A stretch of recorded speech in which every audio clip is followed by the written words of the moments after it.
Good morning, Lashana Tova. Welcome to our September meeting. We're just going to start off real fast, and for all the people who worked in preparation of breakfast, I'd like to introduce them. Okay, we're going to try to get through this meeting relatively fast. New members and guests. Are there any new members and guests? I know we have some. Would you please give us a little about your name and a little about yourself? We appreciate it. We should have name, social security number, and date of birth. And a contribution. You may speak.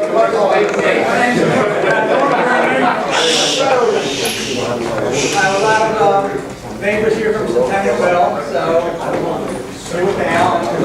That's how I got here. Welcome. Just retired a couple months ago. So. Mazel tov. Are there any other guests? Yeah, over here. We have one here. Hold on. Hi, my name is Howard McNeil. I've been a resident of Cherry Hill for 52 years. I came from a lot of places before I got here, and I guess I found this to be the ideal Garden of Eden, so I stayed. Richard Silver invited me many times, and I finally was able to get here. Glad to be here. Welcome. Anyone? Rob? Good morning, I'm Phil Sachs. I'm Rob's baby brother. Welcome. Have I missed anybody else? Oh, Marty?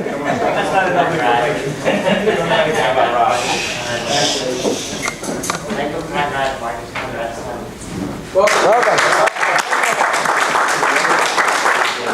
Just one thing we started. Anybody who's a guest who is new, you get the first chance to get to the table. So prior to doing, we'd like to do a motzi. Newest member. Who's our newest member? Dick? We don't have a newest member, huh? Okay. Take the first guest. Let's do the mochi. Just started, we'll finish.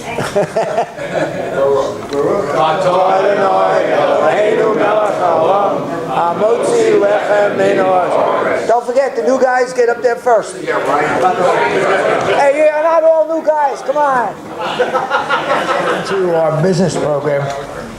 I'd just like to make a couple of announcements. Alan Finkelstein, where are you? I just saw you a second ago. Congratulations on your 100-mile Saturday. 97. 97. When are you going to do the other three? And, can you hear me now? Good. All right. I guess most of you have seen the emails about Rich Dutkin. Mike, I'd like you to give an update on his condition. Yes, good morning. Rich Dutkin, who was one of the founders of the South Jersey Men's Club, had an accident a week ago on Tuesday, was in ICU until yesterday. Last night, he's now in a regular room. Any further updates, you'll get an email. Thank you. First thing we'll talk about is the JFCS pantry sort. Dave? Please let me know, good morning, by the way, and Happy New Year. Please let me know if you can help out on October 1st, which is a Sunday, October 1, 9:30. They don't call it the Annex anymore, but it's the building down the street. We need you to help us sort food, hour and a half. So let me know after the meeting, please. Thank you. I'm going to circulate a sign-up sheet for that. There'll be a couple of sign-up sheets going around. I'm sure you'll hate me for saying it. Yeah, yes? Yeah, we just had 2 new applicants sign send over us. They just joined Sam Natal over here on this table. Sam? All right. Hey, welcome. You'll be getting from me a email requesting information such as your profession and your hobbies and interests. We've essentially created a database, and we're going to have the ability to spread this to everybody in the membership. So I'm sorry for nudging you, but you'll get one. Same. Okay, Sukkah, set up and take down. Nelson? I'm sorry, Dave. For the last few years, we've been helping the JCC put up and take down the community sukkah. There's usually been about 10 to 12 guys there, and they really rely on us. It takes about 3 hours, give or take a half hour. And at the end, they give us pizza from downstairs, which is not the best pizza, but if you eat pizza, it's pizza. I have a sign-up sheet. There are 2 days that we would be needed. The first date is to put up the sukkah, which is on Monday, October the 2nd. And then 2 weeks later, the 16th, they need us to take down the sukkah. So I'm going to pass this around. Please sign up. And then this will be taken over to, just a second, this will be taken over to the JCC so they'll know how many people are showing up. Okay, Ed. What time? Oh, I'm sorry, it's on here. The time is 10 o'clock in the morning till about 1 o'clock in the afternoon. Okay, all that, yes. Can a schlemiel like me be able to do this? Yeah, schlemiel like what I'm going to say is schlemiel like me, not like me. I can schlep the stuff from here to there, but I'm not good for climbing up and doing different things. If they tell me move these sticks from over here to over here, I can do that. They need some people to do that kind of stuff too. So I'm going to start off with let's do it over here.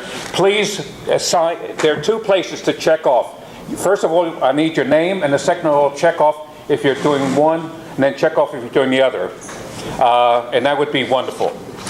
The other thing that I want to talk to you about is that every year, as part of the JCC, they have 2 major events. The Arts, Books, and Cultural Festival, which comes up next month, and the Jewish Film Festival. What we've done for the last 3 years or so is that we have bought 10 tickets to one of the events, and we get 10% off. I'll be talking about the 4 events I've suggested that we might want to participate in. All we usually do is buy for one event, but we need to know where the majority of people are willing to go and spend the money. So let me just go first real fast through the events, and let's see what kind of hands we get, and then we'll follow through with an email. The first event I'm suggesting is Sunday, November the 5th at 1 o'clock in the afternoon, and it's called Feel the Love, which has the Philly Fanatic there. The reason I'm saying that is because the Philly Fanatic in sports, you might want to bring kids, grandkids, and so forth. By the way, these tickets are for anybody in your family and so forth, but we need to sell at least 10 in order to get the discount. The discount for that will bring it down to 9. The discount is 10% of the regular ticket. The second event, which I thought we might be interested in, is Carol Leifer, or Leifer, however you pronounce her name. She's a comedian and a comic writer. She has worked with Saturday Night Live, Seinfeld, Larry Sanders Show. She's worked for Billy Crystal, Whoopi Goldberg, Ellen DeGeneres. Now, since she's this top star and costs $30, for us it'll be $27 if we want to go, 10% off. The third event is a guy called Stephen Dorff. He's a songwriter. He wrote 15 top 10 hits, 9 number 1 film songs. He was a 3-time Grammy nominee, and he's written for Barbra Streisand, Celine Dion, and Whitney Houston. And the fourth one, which I thought we might be interested in, is a salute to Israel.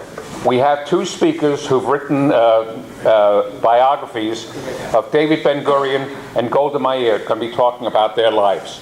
Now, so basically, let me just go through it real fast and ask for a show of hands, and we'll follow through on that. The Philly Fanatic, who'd be interested in that? We've got 3 people, okay? The Carol Leifer, the comedian. Only 1. Oh, 2. 3. Okay, so it's 3 and 3. Stephen Dorff, the songwriter. 1. Okay. And finally, the Salute to Israel presentation. 1, 2, 3, 4, 5, 6. That's 7. So that sounds more like it. We're going to follow through with an email. Now, what I'm going to be doing is sending an email. I would like responses to come in within 2 weeks. We have a board meeting 2 weeks from today, And at that time, the board will make a decision as to whether we go ahead, buy tickets, and so forth. And we will then let everybody know what the response is. But the email will ask everybody to respond and tell us their choice. And we will make a decision based upon that. Thank you. Thank you, Dave.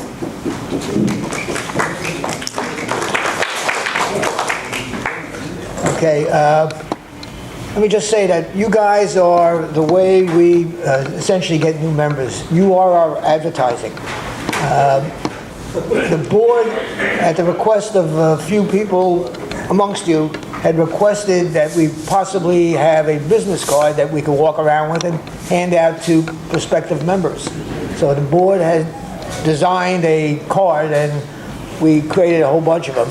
And anybody who would like to have a few, stick in the wallet, and if you meet somebody, just give them the card. It's got information such as our email address, our web address, the Facebook address.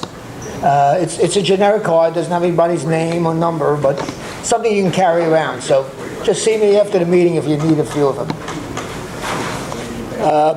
Also, there was a recommendation made to, here we are with short sleeves. It's, still, I guess, even though it's not summertime anymore, it feels like it.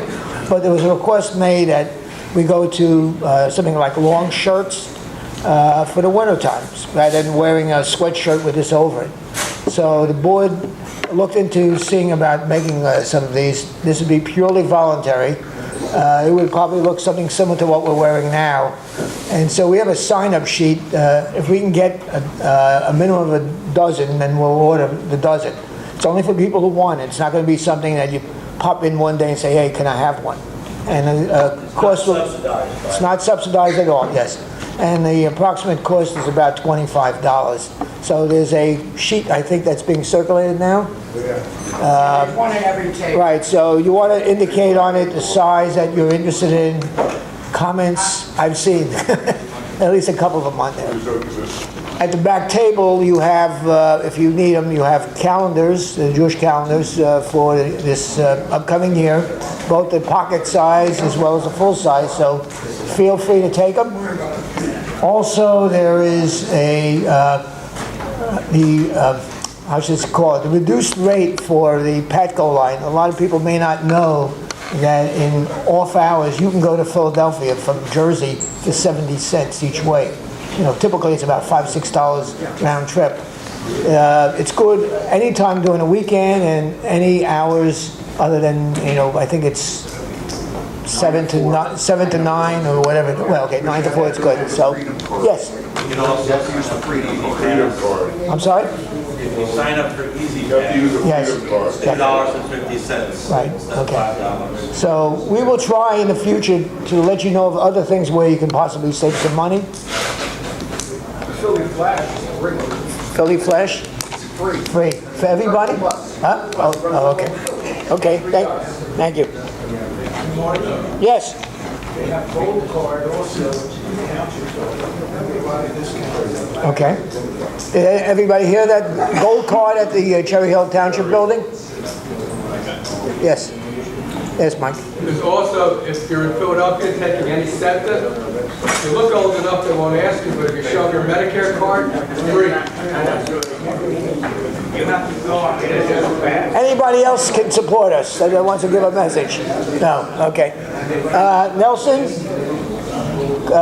Nelson's going to give you a little bit of a presentation about the Hanukkah cards. You'll notice that at each table we have a bunch of Hanukkah cards that we'd like you to sign, and Nelson will give you a little bit more details on it. Thank you, Marty. Could I have your attention, please? Yeah, I know you have a lot of important things to talk about, but this is also important, and I'll only take a few minutes. Since about 1990, the Gulf War, we've been sending Hanukkah cards to the Jewish troops overseas. We add to that a little bit later the IDF troops, where we send them Hanukkah cards. On your table, you can see Hanukkah cards. All we're asking you to do is just fill them out to the troops. One for IDF, or two for IDF, two for Jewish troops in the U.S. military. And we're working through the Jewish Welfare Board, as well as the Israeli Embassy, and we're getting the cards to them. easy task. For the last 16 years, we've been doing this consistently. So again, I'm hoping that you actually support us. We're also working with the local religious schools, and the kids love this. They usually fill out their own cards and put little things on there. We have to read them actually, because some of the things they put on there are not appropriate, but we'll go through them. Yeah, these are little kids. But please just fill out a couple cards. We'll take them over to the Jewish Welfare Board, to the Israeli Embassy, and we'll get them to the troops. Just wants to sign it. Pass them right. Sign it. No, you can put a note on there. Note's even better than signing. Okay. And if you want to put down Cherry Hill or wherever you live, that would be outstanding too. Anything you want to put on there, that's decent. Any questions? Thank you, Marty. Thank you. Ed Stein, I forgot to mention you before. One thing though, on the sign-up sheet for shirts, please indicate the size. Yeah, my only issue there is you never know how they're going to be cut. You know, Right. if this is a medium, you know, most people would think I should be wearing a large or Okay. maybe an extra large. But I don't know how much. Right, so we're trying to gauge the interest, and I'll get in touch with you after we kind of maybe get a couple samples to try on. I wanted to mention, we need an auditor. Our auditor who audits the records, he's not up to it this year. He's done it for 2 or 3 years. I'm sorry.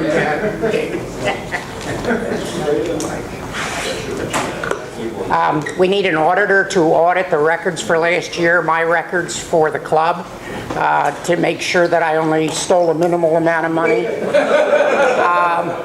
So if anybody is a CPA, we're not looking for a certified audit. We're looking for a quick review and a letter that says I didn't find anything significant.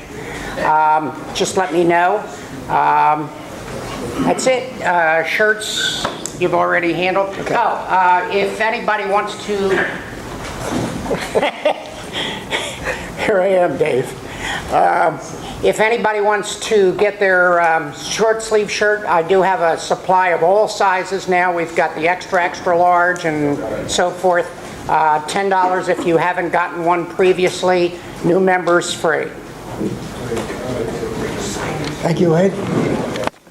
Just a reminder in the back,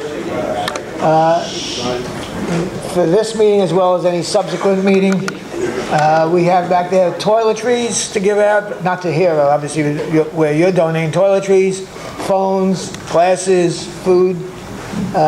Is generally picked up at the end of the meeting and it makes its way to where it's destined for.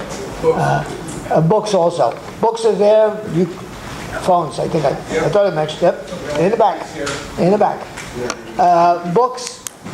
Any book you have back there, you can go and pick up, take home, keep. If you have any you want to bring in the next time, that's also super. They're free. Whatever essentially doesn't get taken today will be donated downstairs to JCC. Okay, Lionsgate, Dave. Good morning again. Lionsgate continues to be a lot of fun. I have 3 guys going this Thursday. Usually it's the 3rd Thursday of each month. This is the 4th because of Rosh Hashanah. I would like to rotate people from our group to go to their facility. Again, 3rd Thursday of each month, 10:30 in the morning. They provide a lox and bagel breakfast. It's in the assisted living wing, and we get about 10 to 15 of their people come down, and 3 of us go to promote some goodwill with them, get them to talk about yesteryear or today. The group's terrific. They're a lot of fun to be with. And so if you have any interest, I already have the 3 people I need for this coming Thursday, but we're going to do it every month. You don't have to commit for every month. Once a year would be fine. Let me know if you have any interest in going. Again, a lot of fun. You might want to ask for a minute of silence. Minute of silence? Ed Fair. Oh, yeah. Ed Fair was a longtime member of our group. I just saw him last month at Lionsgate. He unfortunately has passed away. A good guy. Let's take a minute of silence in memory of Ed.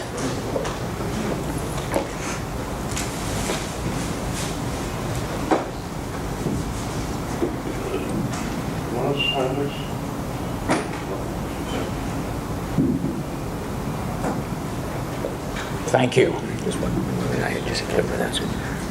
Just one announcement, mitzvah cards, Phil, I'll allow you to just make your mini presentation. Mitzvah cards for sale, they're $5 a piece, 5 for 25, what a deal. If you're at all interested, I have new designs that I'm going to have printed up this month as well.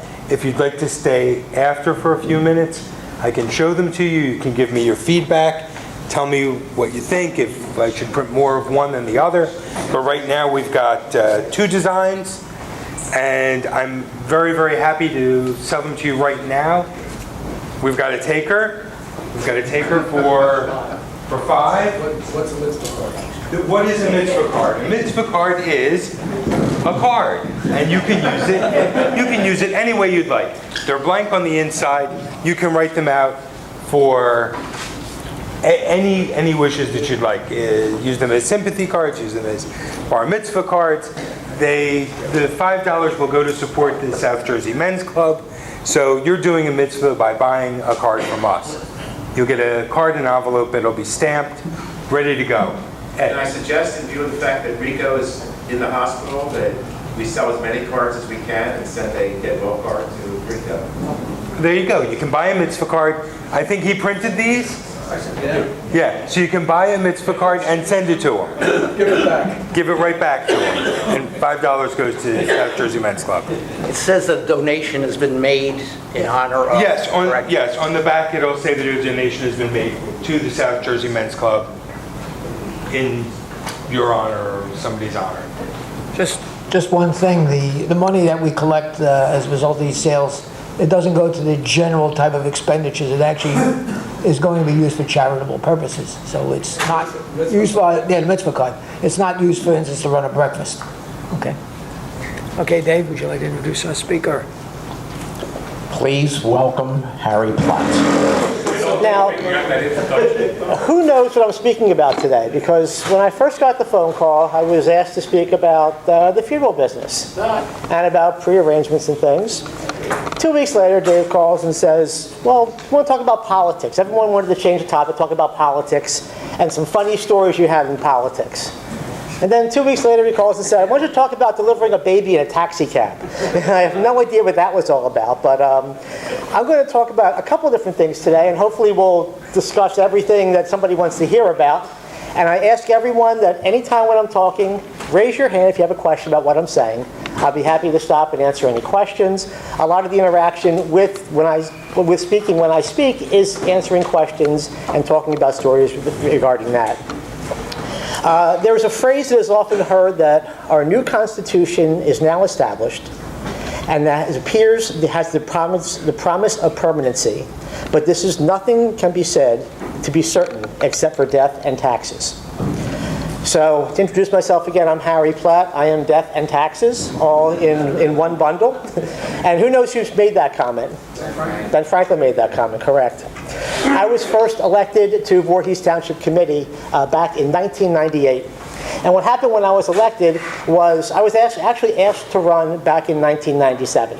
And I turned the offer down because I was not happy with the people who were involved in the township at that time in my party. So I decided to wait. A year later, the person and people resigned from committee, and I received a call and asked to run again in 1998 to fill an unexpired term of the person who had just resigned. At that time, because we had a fresh start and everything was going to start a new generation in Voorhees Township, I decided to run. I was running against a woman who had been in town for 40 years, well, close to 40 years. She was on the school board. She was well known throughout every community in Voorhees Township. And what I did was just knock on doors. I went door to door beginning in April until November, and I wound up winning my first seat that way. I was very gratified to win that first seat, but not too gratified to be the only Democrat sitting next to 4 Republicans who had no interest in anything but to get rid of me. So, because I filled an unexpired term, I had to run the following year as well. So it was a lot of work for me and my family. At that time, my daughter had just turned 2 years old. My wife was pregnant with our second, and she was ready to throw me out the door, to door, to door. But we managed to get through that. I wound up winning the second term. Yes? Was it easier running the original time or as an incumbent? It was easier running the original time for this reason. They didn't pay any attention to me the first time. They did not think I was going to win. They thought I had no shot against this woman, a longtime community entrenched member, and it was easier. The next time, they were launching attacks every single day. Every single day. The best attack I remember was when we were passing our budget. And these guys didn't know how to budget for anything, trust me. And I was going to vote against the budget. But when they passed the budget, it was the day after my son was born. So my very first year on committee. So I didn't show up for the meeting that night. We had a lot going on at the house. So in an effort to put my aspect forward on the budget and why I was going to vote against it, I wrote a letter to our local paper. At that time, it was called the Voorhees Trend. Sitting next to my letter explaining about how my son was born middle of the night and that's why I couldn't be there was a letter from my opponent saying what a horrible person I was for not coming and supporting the budget. That probably gave me more traction for my re-election than anything else. He certainly got a view of being cold and insensitive that way. But being there for the first year really had a lot of people come out of the woodwork and say some really peculiar things about me and my business and family that just I can't figure out to this day where they came from. One of the most memorable ones was in 1999. This was about the time when Lionsgate was being proposed. And we had been passing some resolutions, which I had been abstaining from because my father was chairing the committee for Lionsgate. And I've been passing some resolutions to make Lionsgate possible. And then they broke ground a couple years later when I happened to be mayor. There's a gentleman in the community, his name was Marco Agostini. He came to every meeting and criticized everything under the sun. And this guy, old school Italian guy with the heavy accent, talking about everything, and the stories were off the charts. The best story, he said, he started grilling me about why I did not support any of the resolutions for Lionsgate. Not realizing my father was chair of the committee, he said, I understand, and this is true, on the public record at a public meeting, he said, I understand that you're not supporting any of these resolutions because part of these plans includes a tunnel from Lionsgate to Platt Memorial Chapels. That would have been great. It's going to affect the sewer system. Even the Republicans laughed at that. My first reaction was, what? And I laughed at the guy because you can't write that kind of stuff. It was amazing the kind of things that people would say at public meetings that you just didn't do, had no connection to, or just had no idea what they were talking about whatsoever. When I was reelected in 1999, I then managed to get other people reelected. In Voorhees history, there had never been 5 members of one political party serving at the same time on the committee. When I began my term on committee, I was the only Democrat. We had 4 Republicans. When I stepped down as mayor in 2005, there were 5 Democrats. And I attributed that to not an imbalance in anything. I attribute that to the hard work that the members of committee actually did. And Voorhees Township Committee does not run the same way that Cherry Hill runs. In Cherry Hill, beginning in 1983, for those of you old enough to remember Cherry Hill back in the 70s, thank you, Mike. For anyone remembering Cherry Hill in the 70s, Cherry Hill just voted for members of council. They voted for council members, and the council picked the mayor. The council picked the deputy mayor, the business administrator, and did all of those actions. Voorhees Township still works the same way. The mayor is not elected directly by the people. But if you serve on committee, you have the option of being selected by the township committee of being mayor for that year. So it's interesting how that works because everyone attributes a lot of things to the mayor. It's a very common thing, especially in bigger cities. A lot of cities run the way that Cherry Hill runs now. They elect their own mayor, and the mayor kind of runs everything. Voorhees is run by a 5-person committee, which if the mayor is on the wrong side of a 3-2 vote, which has happened to me, which has happened to the current mayor, the action doesn't happen. So it's truly a partnership and committee form of government in Voorhees Township. One of my favorite elections that I ever ran in was election of 2002. The election of 2002 was special because after I got elected in '98 for the first time, and I started on township committee the week after the election because I was filling an unexpired term. There was no month and a half till January and waiting to find out what was actually going on.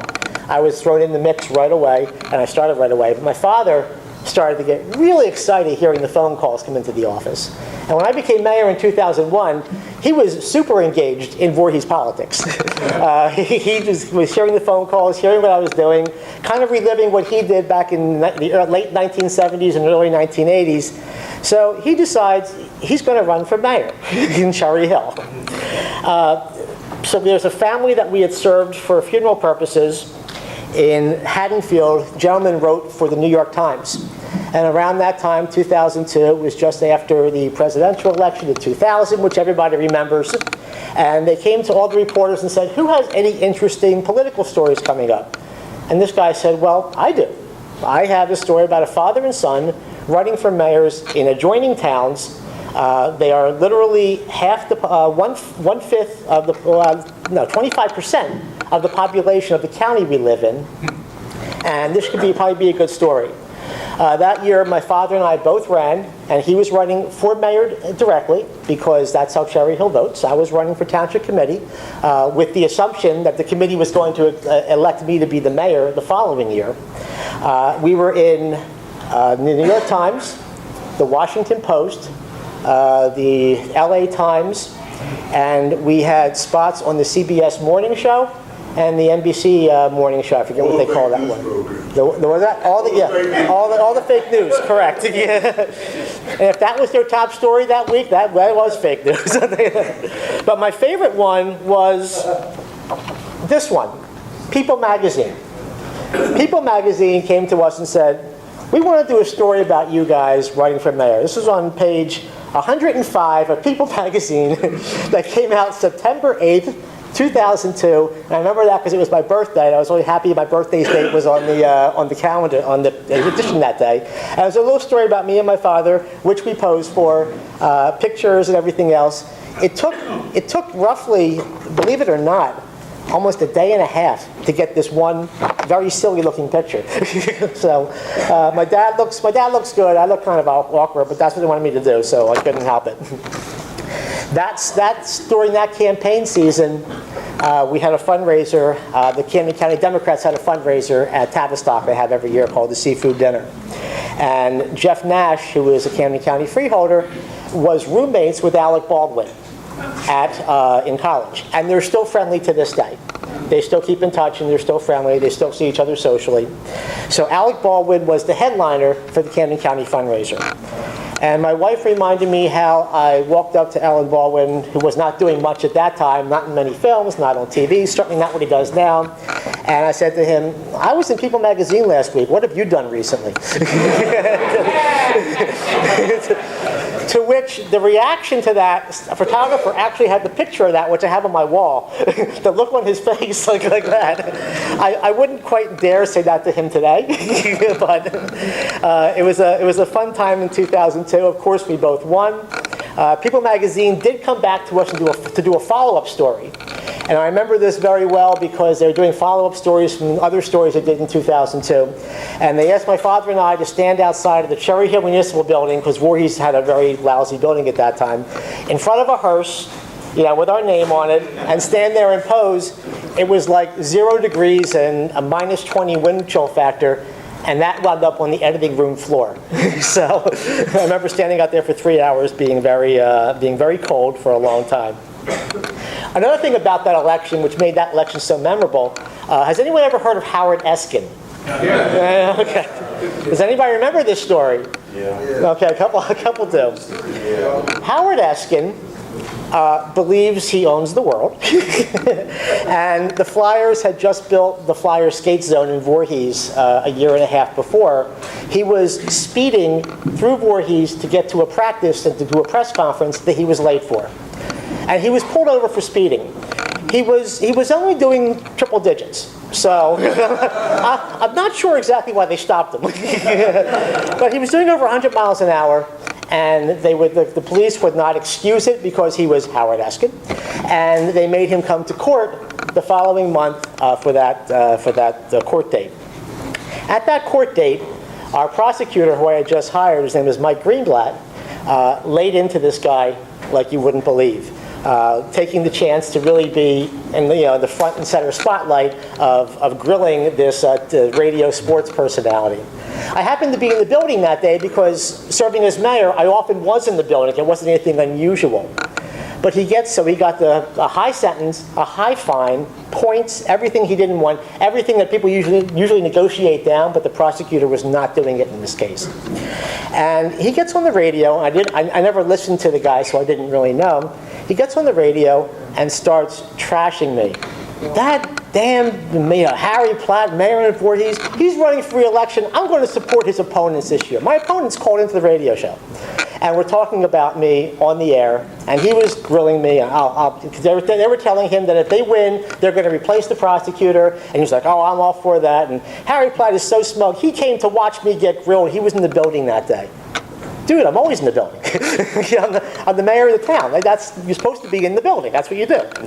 So he went on for weeks and weeks and weeks. My people were flipping out. What are we going to do? What are we going to do? Should we call Angelo Cataldi and have him bash Eskin? No, not the way to really do it. My reaction basically was any press is, any mention is good. Good mention. You can get some notoriety out of it and let it go. We did not address it. We did not touch it. We let him just rant on. And if anyone knows Eskin's people, usually when Howard Eskin supports something, you run the other way. So I won by a very large majority that year. And the next day, I'm coming back from Mount Lebanon Cemetery in Philadelphia on a funeral, and I decide I'm going to call the show and hammer him a little bit. So I called from this hearse, and at 3 o'clock, I'm in the hearse, and I'm coming back from Philly, and I called the Howard Eskin show, and his producer says, no, the station doesn't want Howard talking about politics anymore. And I said, are you kidding me? He's, the day after the election, talking about me for 4.5, 5 weeks. I get on the air, finally, he's like, okay, we agreed to let you talk. So I get on, and the first thing I called him was Coward Eskin, because I said he was a coward for getting on the air, and I thanked him for basically helping me win by the largest majority, at which point I could hear it, because I had the radio on also. The button was pushed. Anything I said couldn't be heard. And he went on and on and on, not only for the next few minutes, but my business administrator of the township said for the next few hours, he was so off of his game for the rest of the show, it was well worth the 2 seconds I got in to grill him a little bit about what happened with that. The Flyers, actually, the skate zone was a very integral part of my getting elected the first time, believe it or not, because when the Flyers were building the skate zone, there were a lot of neighbors back there that were unhappy with the size of the building and what was going to be there. That ground was initially owned by the township and was always designated to be a township municipal building in the future. So that's what had planned to be there, and then the neighbors found out about this. The neighbors went back and forth with the residents a lot. The local governing body actually sued the residents for the attacks they put on them, which caused a lot of stories to come out in the Courier Post and Inquirer about how you can do anything in government but never sue your residents. That's just a wrong move. So that got me into office because people were very disgusted with the way that it was handled. I had a lot of fun serving as mayor when I did. It was a lot of work. I had a job, obviously, as a funeral director at the funeral home, and there was a lot to do there. And I only became mayor because my father had time to cover what I didn't have time to do. So it was very helpful to be out of the building. When he became mayor in 2002, that dynamic changed a little bit. We both couldn't be out of the building so much. It was my future. It was his past, and that was 20 years ago, his past. He's still coming in every day. Go figure that. He was getting ready to slow down, and it was my future, so I stepped down at mayor at that time. But when I was mayor, one of the best projects I ever did is a project called Centennial Mill. Anyone here from Centennial Mill? Yeah. Hi, I'm Harry Platt. I'm running for election. Nice to meet you. Centennial Mill was designed and approved my first year of being mayor. And when they had the ribbon cutting and groundbreaking for Centennial Mill, they asked me to come and participate. And the idea behind the groundbreaking, a few speeches, it would be a lot of fun, a few speeches, and they gave me a box of butterflies. And at the end of it, when we cut the ribbon, I was supposed to release the butterflies. They're playing Bette Midler, Wind Beneath My Wings, and these things were going to fly away. It was going to be absolutely stunning and beautiful. So I cut the ribbon.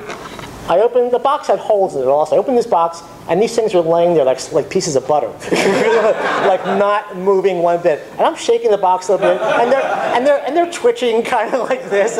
I guess butterflies need some light. I'm not sure how long they were in that box, but so I was told to, and I emptied the box out. And they fell like potato chips to the floor. Meanwhile, in the background, you hear, "Fly away," and Bette Midler is going nuts. And these butterflies are like that. We're trying not to step on them. They're trying to leave Centennial Mill. But that was the grand opening, the grand groundbreaking for Centennial Mill. I'm very happy of the community that is built there. I'm very happy the community in general. They're very active in the township, which is, I believe, everyone should be in their township. They should be an active part of their township, and they should play a part in each other's lives as well. Centennial Mill accomplishes both of that, and it's a very great community. It's one of my best accomplishments that I consider serving as mayor of Voorhees. The landfill across the street. Everyone always asks when Centennial Mill about the landfill across the street. That was a lot of hard work to get where it is now. A lot of the funding has dried up over the years. When I was taking care of that, when I first moved to Voorhees, and for years before that, that ground was a wooded lot with a lot of things going on there. In the middle of the lot, which you couldn't even see from the roadside, there was a remote control airplane group called the Condors. Used to fly planes in there back and forth. We found a marijuana farm back there because you couldn't get back there very good to see, which in a couple months, who knows, that could be legal in Jersey. That could be a good use and make a lot of taxes and bring a lot of tax money. But there's a lot of stuff that happened there. We fought to be able to reuse the land because when I became mayor, basically what had happened for the past 10 years or 20 years since the landfill was closed, everyone was just signing the DEP reports, which was initially designed to close it forever, block it off, no one would ever have access to it again. The last signature would have been during May of 2001, and I was asked to sign it. And I had someone come to me, a resident come to me and say, that's not what's happening anymore. People are taking these landfills and they're reusing them, taking brownfields and turning them into green fields. And so I didn't sign the last report. GE, who owns the rest of the landfill, got a little upset with me, but we started a process of negotiation for the residents to be able to use the landfill. Well, it took close to 7 years, and I was very fortunate actually that Jim McGreevy was governor at that time because he was a very strong believer in reusing ground like that, and he backed us every step of the way that we needed to get backed, and GE eventually caved in a little bit, and we had permission to use the landfill, which you see some things happening there sometimes.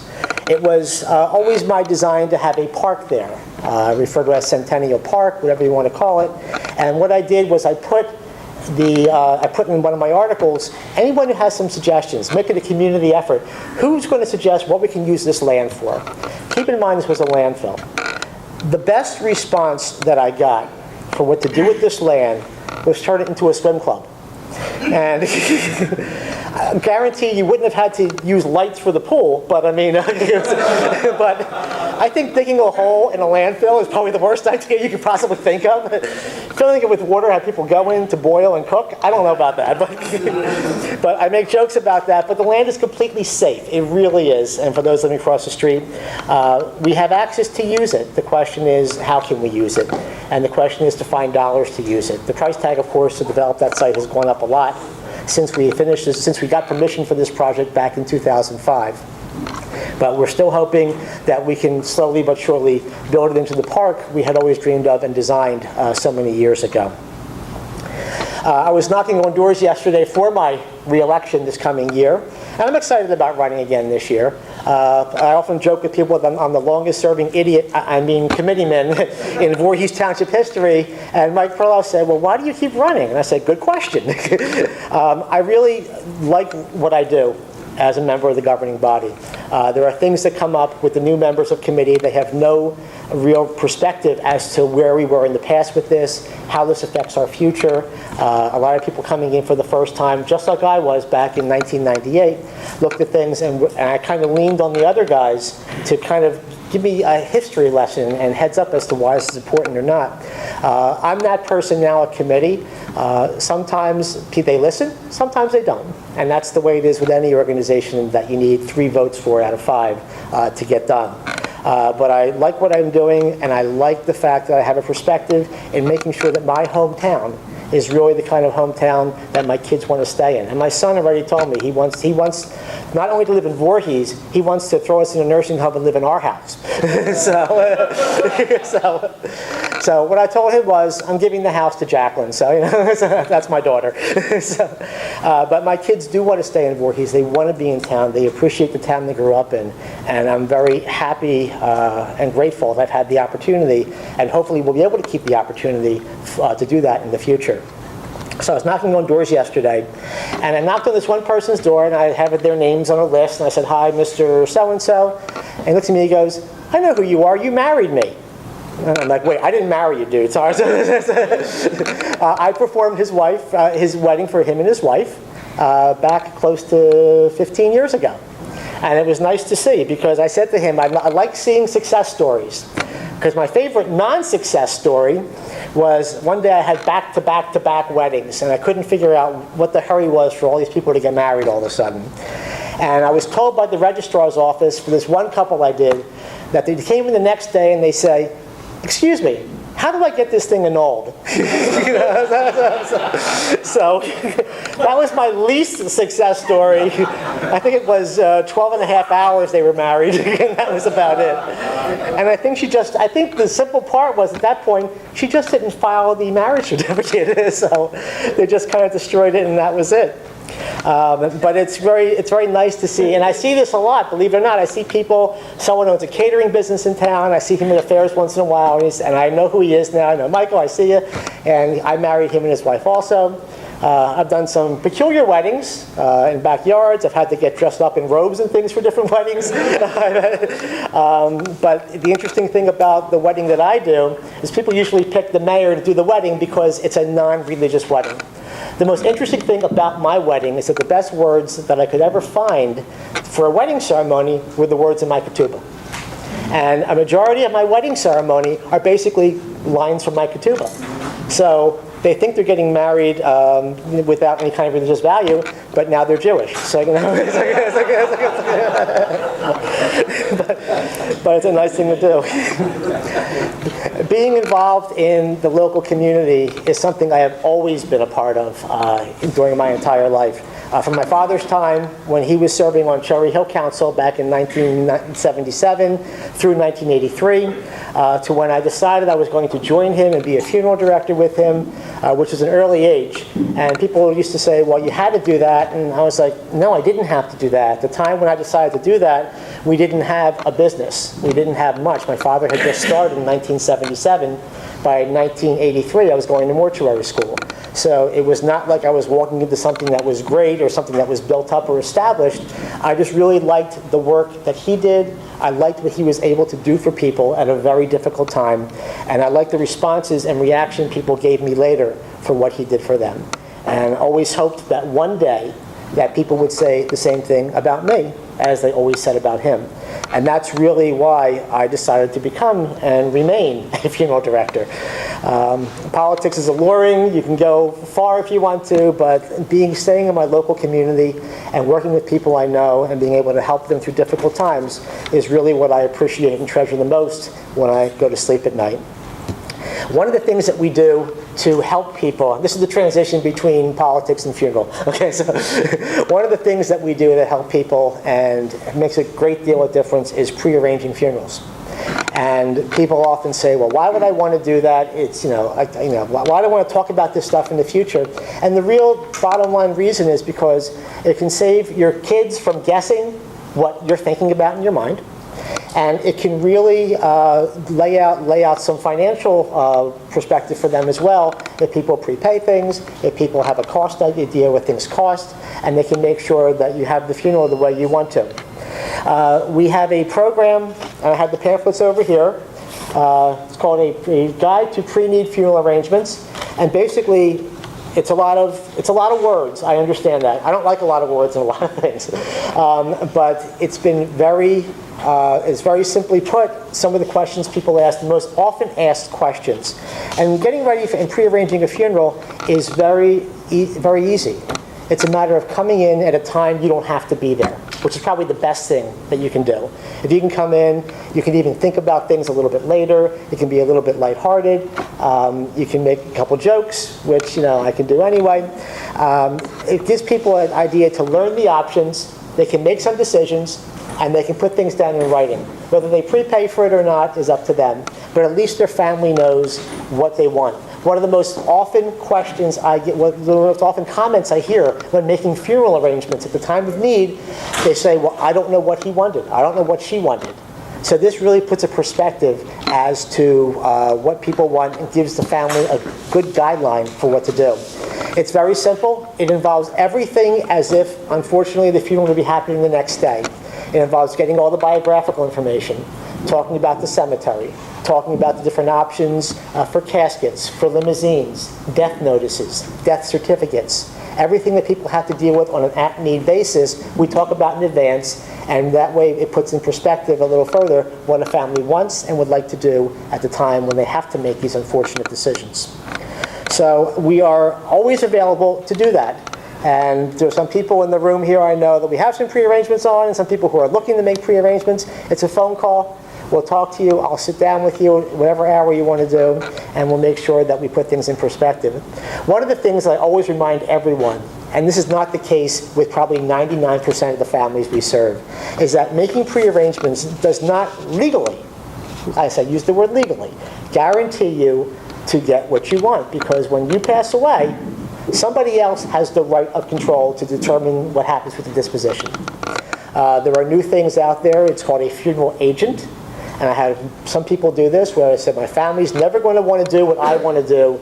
Therefore, I'm appointing my attorney to be my funeral agent, because then he has, by law, the rights to take control of the funeral and make the disposition choices. So some people who are not sure that their family's going to want to do exactly what they want them to do, they can appoint a funeral agent to guarantee that they'll have their wishes met. So there's many different things legally that have happened in the funeral business, and many different things, not many changes in the funeral business itself, because it's basically the same as it was for time immemorial, so not a lot of changes coming up there. So these pamphlets, the Guide to Funeral Pre-Arrangements, are on the table over there. If you've been to the chapel, unfortunately, recently, you've seen someone who looks exactly like me, but about 30 years younger. That's my son. My son decided last year that he was joining the business. He is currently in mortuary school, and he will be taking over as the third generation. I found out last Friday. Thank you. I'm very happy he's doing it also. And if I can brag about my son for a little bit, I think he's kind of perfect for this job. He's very sympathetic. He's very empathetic. At times when kids his age don't know the right thing to say, he always seems to know the right thing to say. So he's very good that way, and I have a great deal of confidence in him for the future. I found out last Friday that my nephew, my sister Rena's son, also has decided to come into the business. So he'll start school next year, and they'll go to school together. And in 3 years, we'll have 2 new funeral directors licensed in the Platt family. The best part about my nephew coming in, his last name is Goldstein.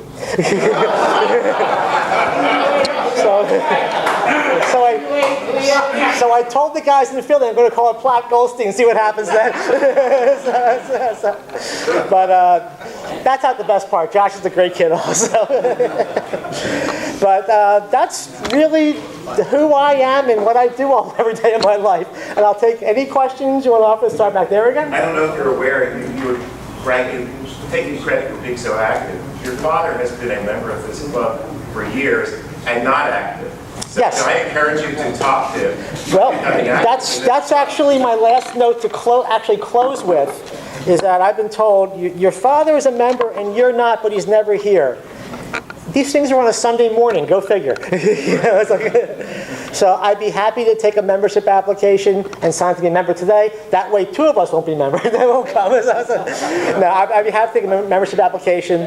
Sunday mornings are difficult. I was telling Dave the entire time, if it gets busy Sunday, I don't know what I'm going to do because that has to unfortunately take priority to make sure that happens. My son too. Harry, I'm sure a few people know, but most don't. The area that where your current funeral home sits, the farm area. Yes, I'll talk about that. The original name of it? Yep. Does anyone know the original name? Do I show of hands? Okay, well, you know, I know. The corner that we bought was a very historical corner. The family who owned this property owned that. They owned the office on the corner piece, that wedge piece that divides Voorhees and Cherry Hill. They owned that, and land further down. And until 1983, when my father bought the property, the same family owned the property, and their last name happened to be Coffin. If you check any historical map, you'll see Coffin's Corner there. Even when they actually used to print paper maps, remember that? Paper maps? Even as recently as when they stopped printing paper maps, that corner was labeled Coffin's Corner. Everyone thinks it's because it's a funeral home there. But it's not. It's because in the 1800s, even 1600s, when this family owned the land, what were the directions to go someplace? Go down to Coffin's Corner, make a right. You know, so it's an interesting piece of land. There are a lot of historical things in the building that some of them we were able to purchase. There was a desk that sits, our arrangement office desk. It's a partner's desk. It's from 1863. And when my father bought the property, they told him, and the story is, my dad says no, I remember this story, is that it was presented to the person who received it when he retired from the Pennsylvania Railroad by Abraham Lincoln. Who knows? My dad says, I never heard that story, but he's, I don't know. So when they told him the desk has to stay in the house, and my father says, I'm not going to be able to afford this desk, quite frankly. But they made him an offer that he couldn't refuse in order to keep that historical piece of the house and family in that house forever. The other interesting thing is the day that we made settlement, which also happened to be my birthday, just by coincidence. A lot of things happened on my birthday. The day we made settlement, the matriarch of the Coffin family died in the building in a bedroom upstairs. Yeah, so it was kind of like the end of the generations at that point. Harry, that's always been a really difficult intersection, and there's been talks over the years about doing something about it. And what I remember talking to the administrator a few years ago, the cost was just kind of prohibitive. Is that still the case? That is still the case. Yeah. At one time when that building was up for sale, and there's somebody who has a bid on that building, an offer on that building right now. At the time, it was to get rid of the building and the whole wedge piece and kind of convert Summerdale Road into one-way headed toward Echelon and convert the traffic into Evesham to make it a true four-point intersection. That was the design. The cost between land acquisition, between construction and what had to be done was too much. We pay a part because it's what's considered to be a Voorhees intersection. Along down Evesham Road that borders Voorhees and Cherry Hill, certain traffic lights are different townships' intersections they're responsible for. That one is ours. We were willing to put money into it. The county, for the kind of cost, was not willing to go that kind of expense. It was a lot of money to do, and that's why there's no plans for it right now, unfortunately. I just want to congratulate you. I haven't been near the Echelon Mall in a long time. We went from our synagogue. They had a group from one of the restaurants there. And I was really amazed at the condos and the buildings they have there. It reminds me of California. Really beautiful. Right. And the boulevard is something that was one of the last things I designed when I was mayor. When the mall was purchased by the Pennsylvania Real Estate Investment PREIT, yeah. I'm not sure people understand what PREIT means. I don't say. When PREIT bought the mall, basically they bought a lot of malls from Rouse. And this mall was like in a bag. They just bought all these malls. It was one of the things, some were winners, some were losers. This was been on the decline. In 1997, the year before I was elected, Sears built the building there, and 2 years later they closed. Everyone always looks and says, well, why didn't government do anything? What can you do? They didn't apply for any tax abatement. They didn't apply for any kind of benefits they could have done when they did construction, and we couldn't give them to them later. Neither did they come to us later. They just closed their doors one day and said, hi, we're abandoning the building. It wasn't like they were looking for any help that we couldn't or didn't give them. They just walked away. The mall has been a source of problems like that for a number of years. Right now, the owners of the mall are the biggest problem. Because after Preet had it, they sold it to these other guys who basically are based out of Long Island. I'm embarrassed to say they're Jewish for the way they run this place and the way they've been so difficult. It's a horrible thing. But they don't want to run a mall. They mostly do strip centers. But in Preet's bag of stuff, the same way they got the mall, they gave it to them. Basically, they've turned down 3 development deals that would have really brought tremendous, 4 development deals, I'm thinking of a 4th one, that would have brought tremendous foot traffic into the mall. And the reason that they've told us is because they didn't want to retrofit the space. It wasn't worth it to them. They're in it for the short term. They want to get out. Monday night, Township Committee is making a bold move. We have a resolution on the agenda that will allow for this area to be a redevelopment zone with the possibility of eminent domain. Which, when I made a redevelopment zone back in 2002, when I was mayor, when Preet first came in, they asked us to do that so they can put the boulevard in. And the part of the mall that's working really well, they asked us to put that in, and I helped design that with them. And basically, we're going to put them on notice that you guys better start making the deals for this mall and putting your dollars into it. It's your mall. It doesn't belong to the township. But if you want it to, we'll certainly be happy to take it from you. But we need to have developers come in. Our economic development team is going to be working on this for the next few months and making sure that we have people that can do something in the mall and get them an opportunity to develop the mall. Hopefully under the current owners. We don't want to become owners of the mall. That wouldn't benefit us in any way. But we want to put some pressure on them to be able to at least maybe condo it out and give a developer who wants to come in and put something neat that'll work in there a chance to work. Not told to go away because I don't want to retrofit the space. That's great. Yeah, so it's difficult. Thank you. It's a difficult decision. The last thing I did as mayor was design the boulevard with Preet. Initially, they were going to put a Walmart there. People weren't crazy about the Walmart. And they put this in there. And when they put it in, they put 1 lane each direction. And I'm thinking of the promenade in Marlton. And I said to them, guys, you got to have a row of traffic and parking on the side. That's how people are doing things these days. That's how people are shopping. And they'll move their car 20 feet and go park in front of the next store. But that's how people are shopping these days. And sure enough, that's what they did. The Boulevard area is very successful. They did it right. They widened it. They put the island down the middle like Broad Street. So they really did it right in that respect. But the missing piece to that connection was that area that's empty next to Catelli Duo. That was supposed to be more stores and more things happen. Make it a boulevard into the mall. That never developed. So therefore you had the boulevard that stops, a couple hundred yards short of the front door to the mall, and people don't make those extra couple 100-yard walk. So that's the problem right now with the mall. We hope in the next year to make some drastic and bold moves to correct that. Yes? You mentioned that you found a marijuana farm. Yeah. Yours? No. It's my son somewhere. 16 years ago, I was doing grand jury duty in Camden. Right. And one of the cases that we decided to send to trial was the couple that was growing. It's growing marijuana. Whatever happened to them? I don't know. They're running for office. Yeah. A couple quick questions. Number one, if you were replanning a funeral, is there any possibility of a refund if you move out of the area? For instance, if your family goes to Israel or you decide to immigrate, it doesn't make sense Yes. to come back here. Absolutely.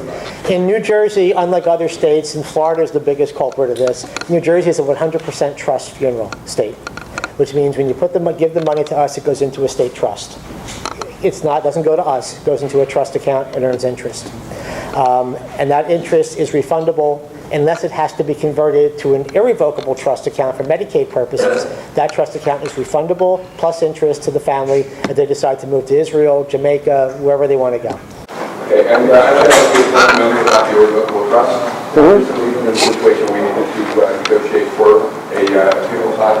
For those of you who are reaching a stage where your assets may be getting completed, you need to set up an irrevocable trust in order to go into a brandy winery, assisted living veteran community. And so basically you have to complete your assets. You can do that through a irrevocable trust. And if you don't do that in advance, that means that all your assets get completed and they wind up going to the nursing home or whatever.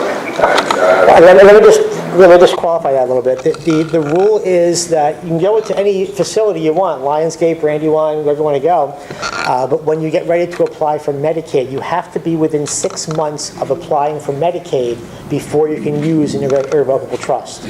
So a lot of times the facilities will get a lot of those dollars from your assets, unless you're really good at sheltering those things for a long period of time. And then when you have to apply for Medicaid, they have to be put into an irrevocable trust, and you have to have that set up. But they have a 5-year look back as to what you've done with the money. So 3 years, you can't start giving it to your grandkids. They start saying, wait a second. A certain amount of that you can, but you can't do all that. So you got to plan well in the future for that. But you can set up the irrevocable trust even though you have to pay for you complete your assets. That's considered an allowable trust. Yeah. Any more questions? Harry? Thank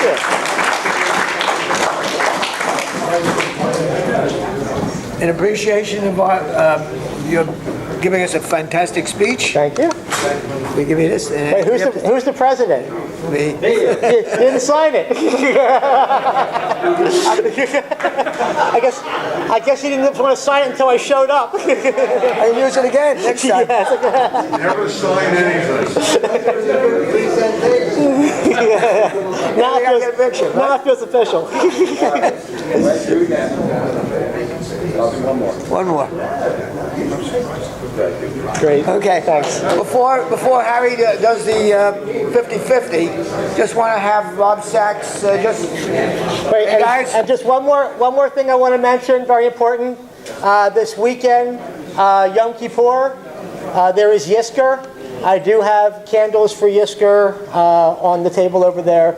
Take whatever you need to make sure you lighten memory of your family. Thank you, Harry. Thank you. Wait, let him No, I am. I just want to have Rob just give a very 1-minute talk about the lunch program. You guys were fantastic. You gave us about $250 or $260. That was then matched by. I'll let the speaker tell the full story then. Okay, speaker, speak. In case you guys don't remember, I'm Phil Sachs's older brother. But out of 4 of us, I'm still the best looking guy. As you know, I'm very involved with the JCC, and again, I want to thank our club for the big donation they gave to the food program, not the canned goods, but the lunch program. In about 2 weeks, we had to change the date. I've decided the tuna fish is the best meal. So they serve it twice a month, and what I'm going to do is have an email sent out, or I'll send it out. I'd like at least half a dozen of us to come, enjoy the people. There's usually between 60 and 75 people there. It's $2.50, and not sit together, but sit at a table that you pick out. Just so you can say, I'm with the South Jersey Men's Club, my name is Rob Sachs, Joe Blow, whatever. These people, some of them are independently wealthy, and some of them we subsidize their $2.50 lunch. So it's very important that we allow them to know what we do to help. We don't pick people individually and say, you have to go through a screening. We have a couple people on committee. If they can't afford it, we never embarrass anybody. We take their word, we don't do research, and we cover it. So I will send an email out, and I'd like a show of hands that at least a half a dozen guys will show up with me. It really is a damn good lunch. It's a kosher meal, has to be kosher, and it includes a healthy dessert, which can mean anything from an apple or a piece of pie that's made with. What day? We'll pick the day, again, based on tuna fish.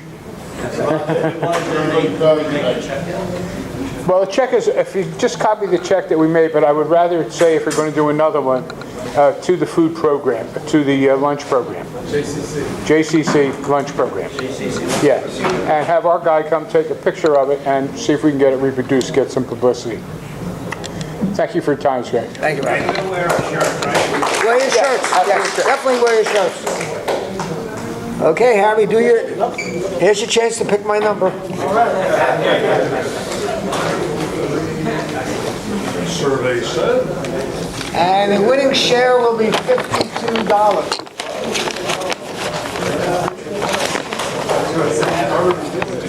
Okay. $1 for each week. Okay. Hey, it's my number. Awesome. 725. 7? No. 8? No. Who's still in it? 4. Not even 100 away. Do we have a volunteer? Not Bob Greenberg again. 725, 784. Nobody wants it? Right here. I knew somebody would. You didn't do good. Yeah. What else is next?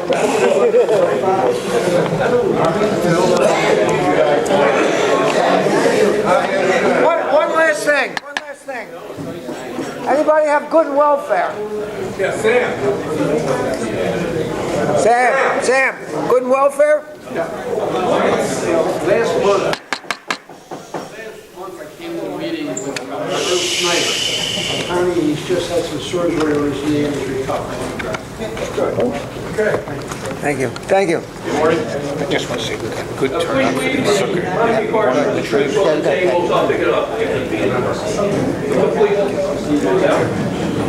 I just want to say thank you to those people that signed up for the sukkah. We have, I believe, 10 people that have signed up for putting up the sukkah and about 8 to take it down. So we have a good group and we appreciate it very much. Thank you.